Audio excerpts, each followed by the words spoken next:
Sorry, everybody. I was waiting patiently to be let into the Zoom room in my own little space over there all by myself. I was having a great time just talking to myself, wondering where everybody was.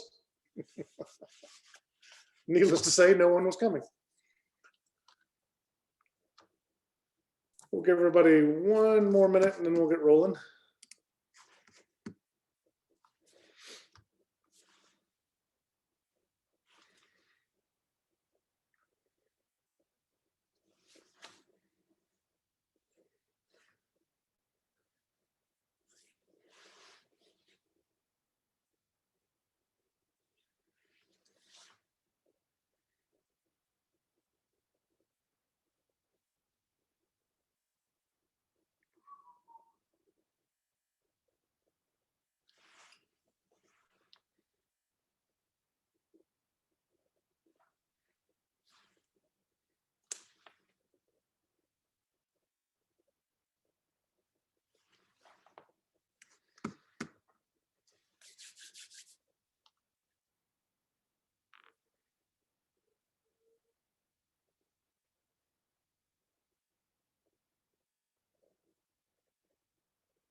All right, we'll give it another couple seconds and then we'll go ahead and get rolling.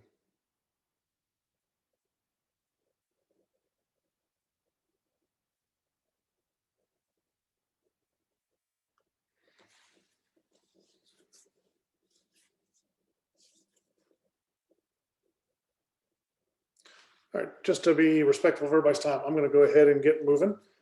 So thanks everybody for coming tonight. We've got about 25, 30 folks from primary care, both employed and community. Everyone's employed, but both owned by the U of R and private practice. Maybe I should say it that way. That's better. So I'm sure there'll be more folks joining in, but I want to be respectful of everybody's time. So the purpose of this really was to accomplish a couple of goals. Number one, I wanted folks to be able to meet the team for what is going to be this non-operative pathway, but perhaps better known as the sports medicine team through U of R Orthopedics, who will be really the work engine behind this whole effort and have done a lot of the clinical work in the background.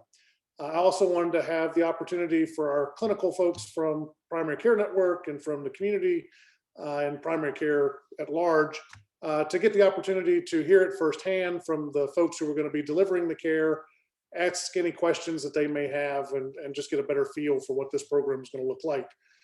I'll very quickly kind of frame this because I know we've talked about it in multiple venues to get started, but this all kind of came out of, as we were reviewing data, what we found was that maybe unlike many other specialty care delivery options, the U of R had an especially cheaper cost of care for large joint replacement than any of our peer value-based care networks across the Aqua universe in Excellus.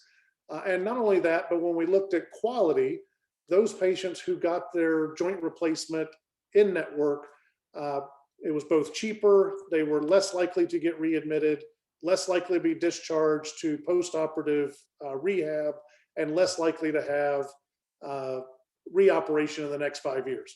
So there was clinical superiority and financial opportunity for gain sharing. So it seemed like there was a good choice here, something we could move forward with.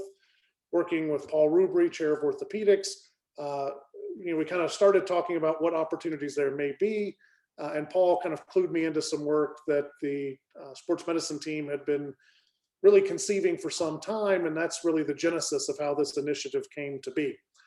So the goal as we looked forward, we wanted to see if there was an adequate population of patients.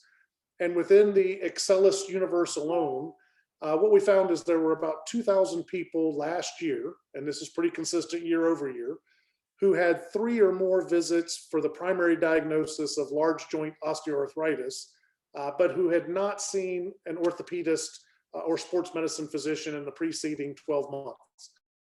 So the idea there was these are folks who this is becoming a bigger problem within their day-to-day life. They're seeing primary care, urgent care, ED for this ongoing and escalating complaint, but there may be the opportunity to get some subspecialty assistance, define a course of care, and really start to bind those patients into the network so that they get that longitudinal assessment, and if and when necessary, can be tied into surgical orthopedics to have the ultimate joint replacement if that's what's most appropriate. Obviously, the hope is that the conservative care will at least delay the time to joint replacement, and if everything goes swimmingly, would potentially obviate the need for joint replacement altogether. Either way, there is a clinical savings to be had, even if the joint replacement is just delayed. But certainly keeping those patients in network at whatever point on the continuum they are has value. So the goal of this is to kind of hear from the experts tonight as to what this is going to look like. I know they've put together a few slides, so I'll turn it over to Stephanie, who I think is going to be ringleading, and I'll let them kind of introduce themselves, and then hopefully we'll have some time for any questions that folks may have after hearing the presentation that they have for us. So thank everybody for coming, and I will turn it over to Dr. McDonald. Thanks, Chad. Thanks for clarifying all of that. Hi, everyone.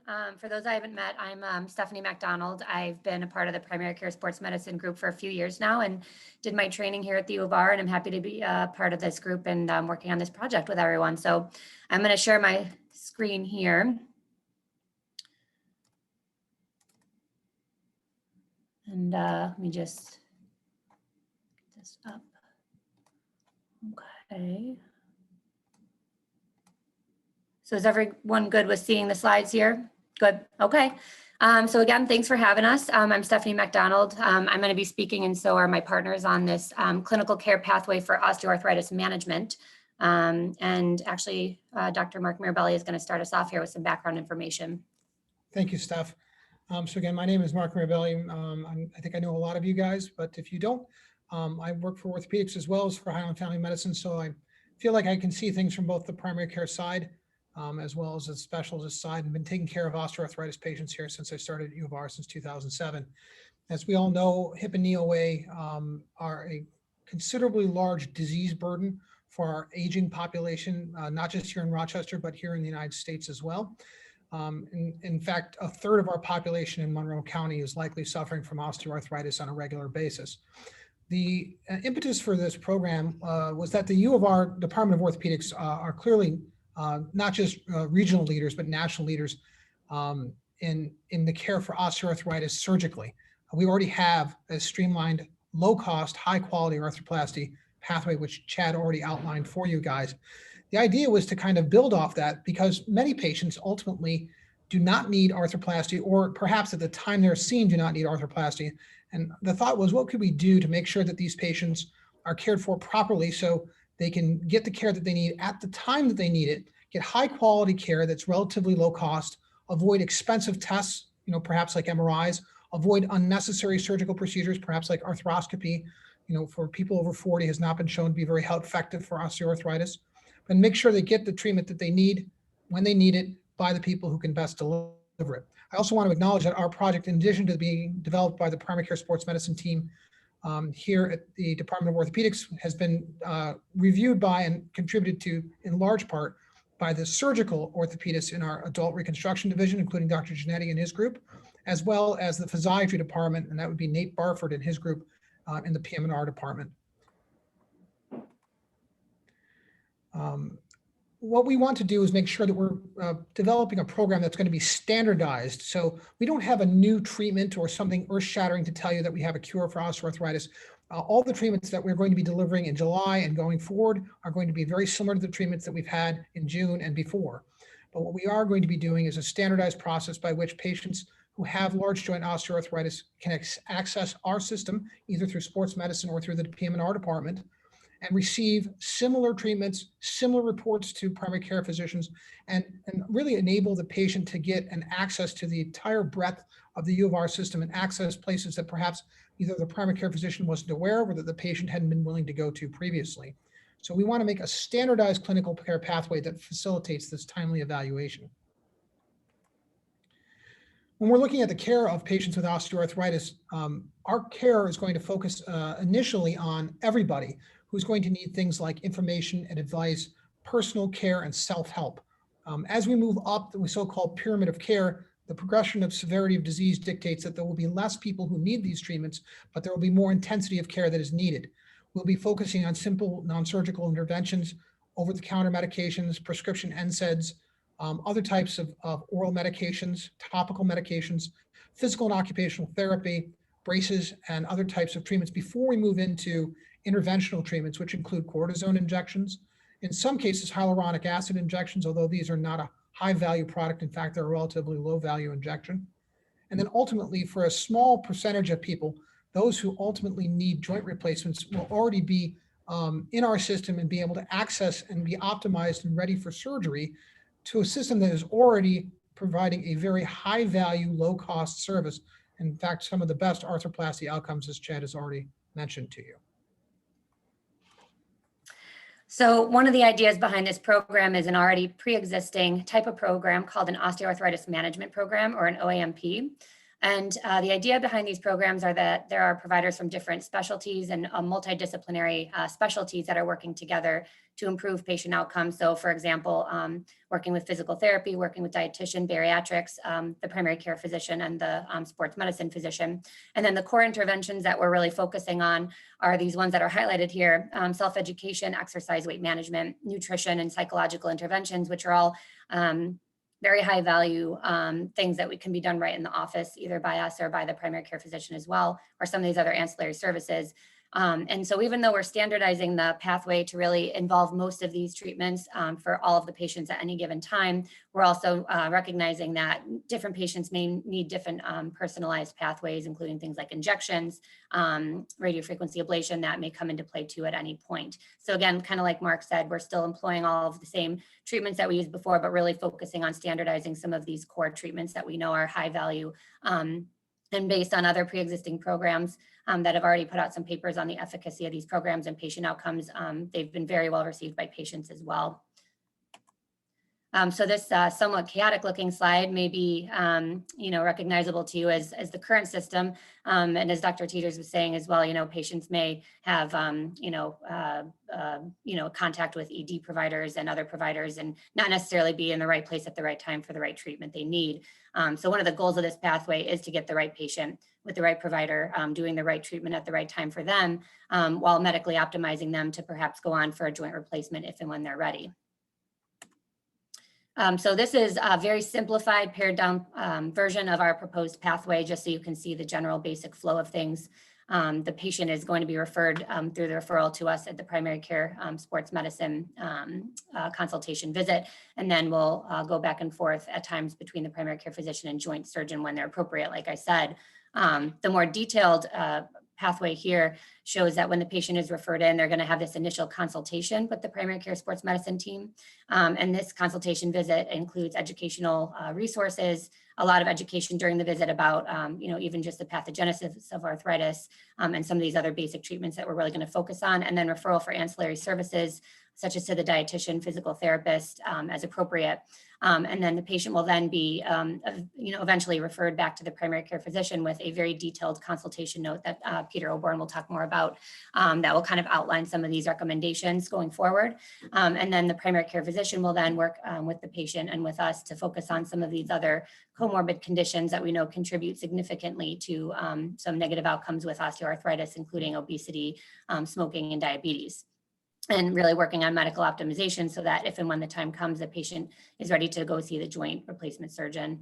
And then again, at any given point, if the patient needs to come back to see us for injections or nerve ablation consultation as appropriate, then that we are very happy to see them back for that as well.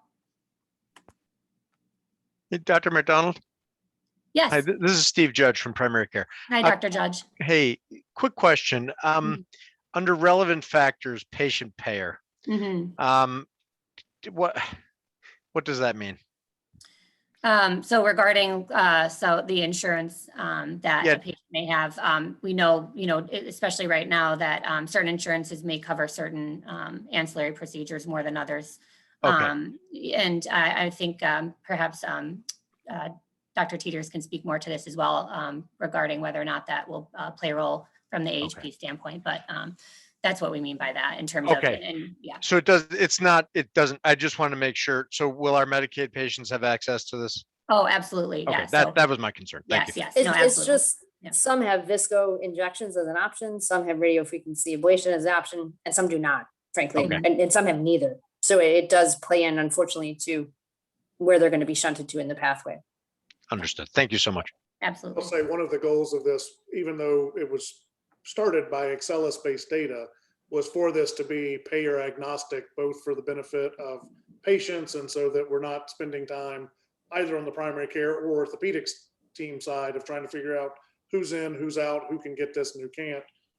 It really should be come one, come all as far as referral into the pathway. And then obviously what their insurance will cover within that will determine what the team can and will do.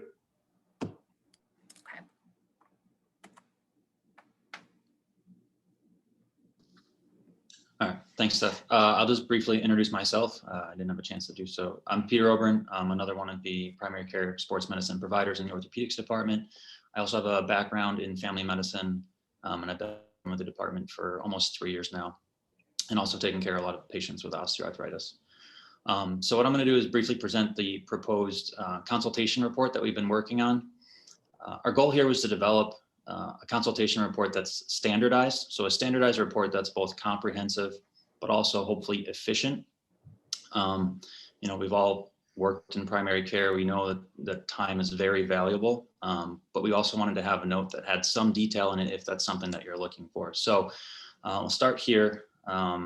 It's important to mention we have developed an entirely standardized full note, but for the sake of time, I'm just going to focus on the assessment and plan portion of it. So you've got our assessment here, and then again, kind of a more detailed paragraph form. That's an option to read, but sections like this, so focused sections that are easy to pick out, that stand out, including, as we have here, the modifiable risk factors. So one thing we'll do is assess patients' risk factors. You know, what risk factors do they have? Are they well controlled?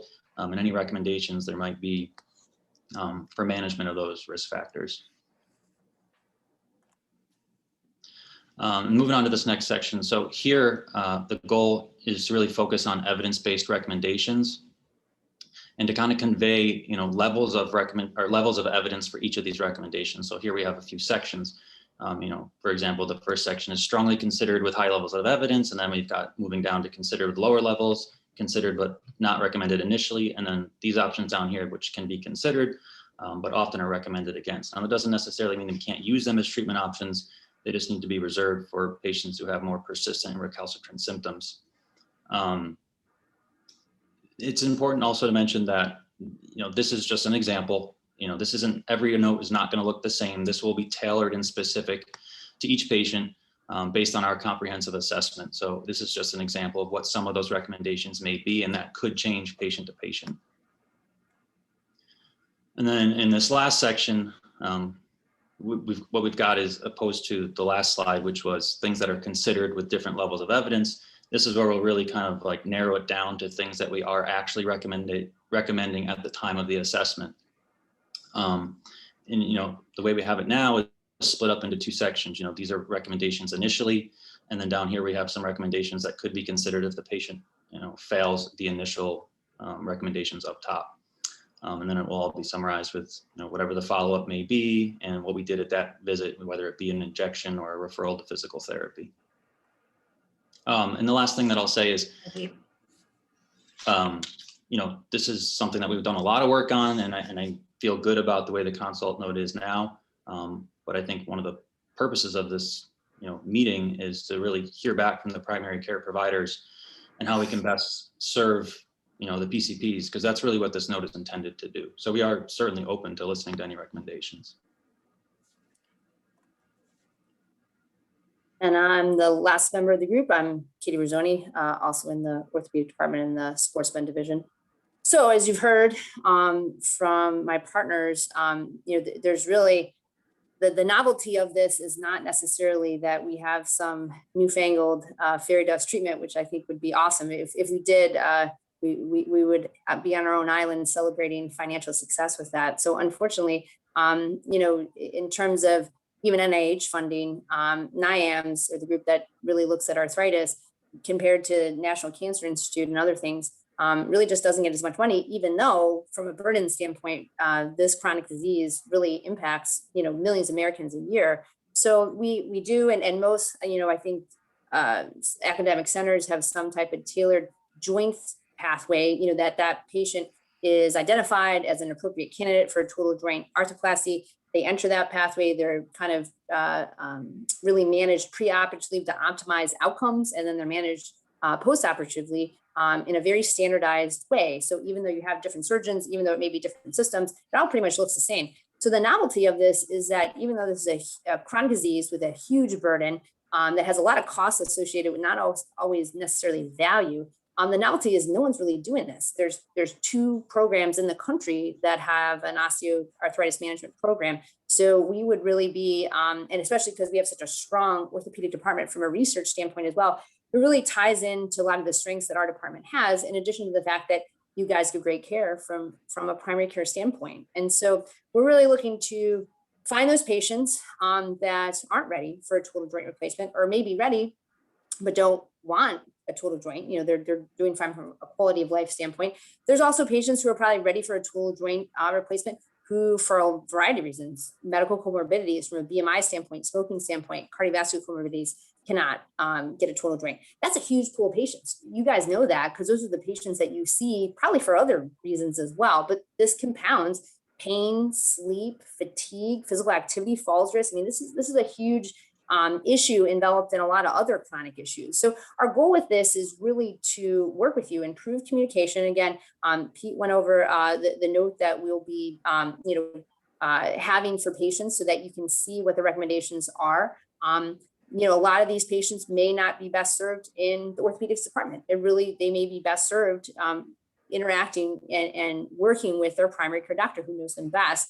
And so really what we're looking to do is guide them though, and not leave them out and say, hey, you're 43, you have bad arthritis, you're not ready for joint replacement. We'll see you in 20 years. See you later. That's kind of frustrating as a patient, I'm sure, as a primary care provider to hear. Or, hey, you have bone and bone arthritis, but your BMI is 52, but so we can't do a surgery on you. So sorry, come back when you've lost 100 pounds, and that's overwhelming. So, we really need to have a care pathway for the other pool of those patients.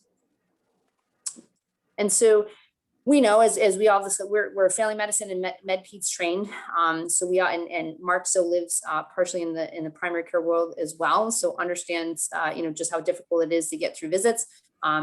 Just from your workload, lack of time, you may not have access to an X-ray machine in the office to really kind of look diagnostically of, do they have arthritis and how severe is it? As I mentioned, the medical comorbidities make it very difficult. And in the end, there's a huge, really potential for us to, I hope, help with patient education as well. I feel like, we'll go through these visits and we'll sit down, we'll talk about the treatment options, we'll talk about what some of the limitations may be and hear what their concerns are and hear what their priorities are and hear about their quality of life. At the end of that 20, 30 minutes, they're like, so doc, I really want to treat the cause of the problem. Why do I have knee pain? I'm like, we just talked about arthritis for 20, 30 minutes. And it's clear that connection isn't made because, again, it's a chronic disease. It isn't going to go away, but we need to be able to foster care in the meantime to guide them to the right area of what is going to be best for them. Next slide. So there's, I think, a lot of benefits that I hope we'll start to kind of tease out as we roll this out for both PCPs and both patients that are going to overlap. There's probably a lot of obstacles and barriers of what we're going to try to roll out. So this is we're going to be doing some standardized feedback from primary care providers, from patients, and also, just in terms of the logistics of how this is all going to work. From a clinical outcomes, I think we'll need to track and see, how these patients move through the system, what improves, what doesn't improve. From a patient reported outcome measure, we'll be able to track that. And then also just from balance measures, looking at, how does this work from a value standpoint? How does this work from a staffing standpoint? How does this work from a patient satisfaction standpoint as well? So we will be tracking those things in order to then better improve the pathway and iteratively revise it in the future. So in terms of summary, what we're looking to do is there isn't, again, some special treatment that we're coming to you guys with, but the novelty is that we, I think, can organize this clinically into a pathway to improve quality of care, to improve value, and then also decrease cost. But additionally is to hopefully help your guys' workload and foster communication between the primary care network and our division to really, again, improve care. Because as Chad highlighted, we do a good job here at the U of R, so to keep them in the system, but also to guide them before they need to get that or prevent that in the first place is very important. So thanks for having us. It looks like we have a few minutes for questions or clarifications. So Thank you all very much. And I should have pointed out before, for any of you who are in practice that your partners couldn't join in but would have wanted to, I know several folks have reached out. We are recording this. We're going to be posting it on the website so that anyone will have the ability to go back and listen to this after the fact if they couldn't join us for the live version tonight. And of course, we'll make sure that there's a means if they have questions that we can funnel those back to the team to get those answered if we're unable to from the discussion. So I will open it up. There is nothing in the chat room, so people can just unmute and ask away. Or if you don't wish to do that and want to put it in the chat, I'm happy to play Universal Translator. Any questions? Folks Yeah, this will be a specific referral we can choose within the referral activity. So we would go into refer to orthopedics, and then this would be like an option, or?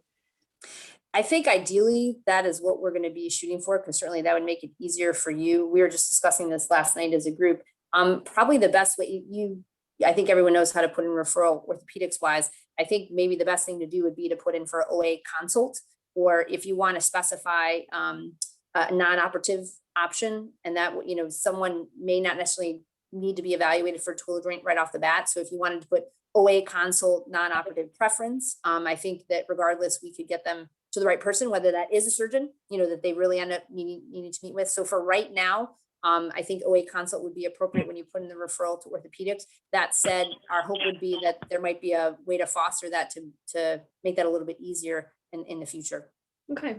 So Katie, this is Yvette and I'm the Chief Administrative Officer for Orthopedics. Hi, everyone. We are working to get an electronic version of the referral so that there's a button that you can click that says AHP Initiative. Until then, we recognize some of you may not be on e-record or may be on a paper referral or may have your practice manager call in to provide us a referral. We are working with Kim Povich to get you a very, very simple paper checkbox 4 or 5 dot information type referral form that you can fax right over to us, and we will prioritize all of these referrals so that our non-operative team gets them in the slot so that we can see them ASAP. And as soon as we have the electronic referral built out with that checkbox, we certainly will then roll that out through Kim and through Chad to make that easier for you. Who's that? Hope that helps.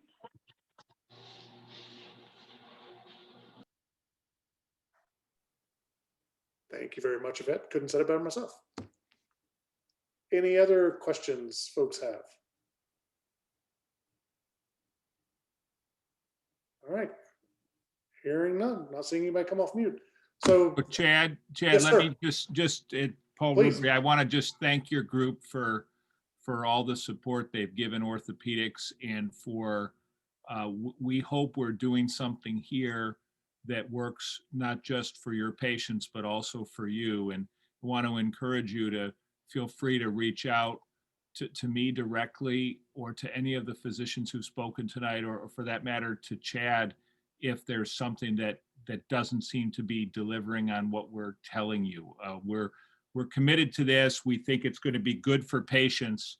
We think it's going to be good for AHP. And we're all wearing that AHP jersey together. So thank you. Thank you, Paul. And I will say, just in closing, to try to help this project along, obviously, first and foremost, while we've identified these folks that have 3 or more visits for primary diagnosis of osteoarthritis, it is not our intent for that to be a restrictive criterion for referral into this pathway. So if you see patients in your practice who you think organically, whether they've had 1 or 96 visits for osteoarthritis, but you think that this is an appropriate pathway of care for them, by all means, anyone can refer into this pathway for any reason.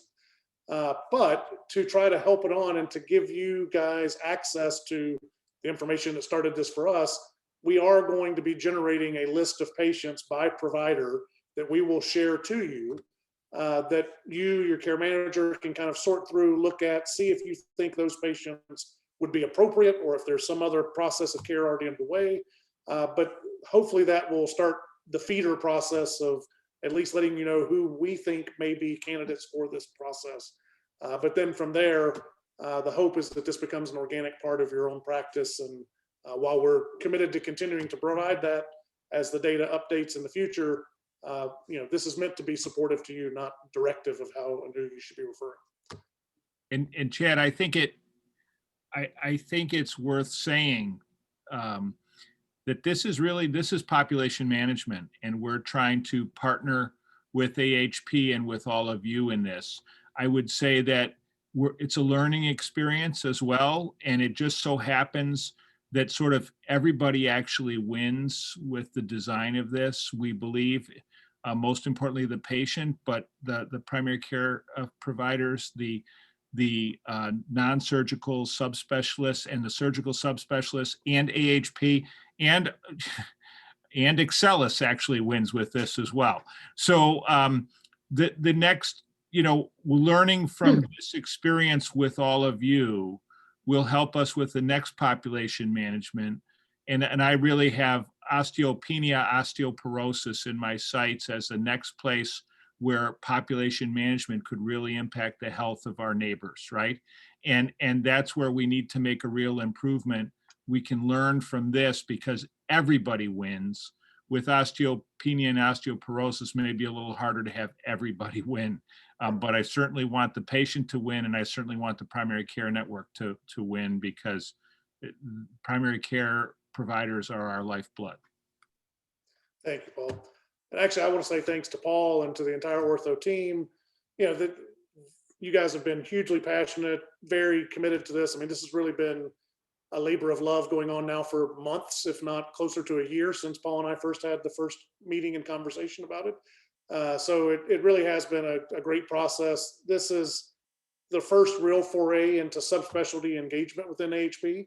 And as Paul said, I think it's nice because it starts out as a win-win for everybody, patients, providers included. And our hope and goal is to use this as a proving ground to demonstrate to other divisions, other departments, to kind of extrapolate this for the future to grow out that subspecialty engagement. So as everyone's already said, and I'll reiterate, the goal of this is to be interactive and bi-directional. So if there are things that aren't working, I think we're all committed to trying to improve. Also from the HP side, providing the data to show you where we have been, where we are going, how this is affecting. That's something we remain committed to as well. So there'll be a lot more to come. But thank you for those who joined. Thank you for those who will watch this separately after the fact. And feel free to reach out, as everyone has said, and hopefully we'll make this a good thing for everybody. The anticipation right now is to try to go live with this on or around August 1st. And obviously that will probably mean that we'll be getting those lists of patients out to you around that time so that you'll have that work list. And obviously we don't want to overload the orthopedics team on day one. So we'll probably start with a staggered approach to that, so it's not 2,000 patients getting referred all on Monday, August 1st or thereabout. So more to come, but you'll be hearing from us in the days ahead. So thanks everybody for taking your time, and look forward to seeing everybody, talking to you so soon. Thanks, everyone. Take care, guys. Have a great one. Thank you.